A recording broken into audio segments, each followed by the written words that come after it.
If you want to get into schools like Melbourne High, McRob, Nossal, or Suzanne Cory, do you need really strong extracurriculars? Do you need to have a really strong school report if you want to get accepted?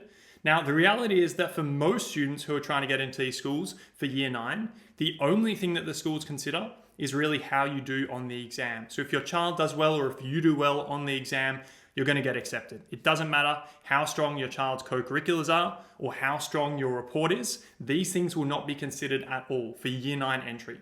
Now, if you do miss out on year 9 entry for year 10, this is really where they do consider everything. So they consider an application where you have to write a really strong narrative as to why you're passionate, why you're interested in studying at this school. You have to do well on the exam, again, but you also do an interview where, again, they get to meet you in person. There's 2 components to this interview generally. There's a group component where you're interacting with other students. They're seeing how do you interact with other people.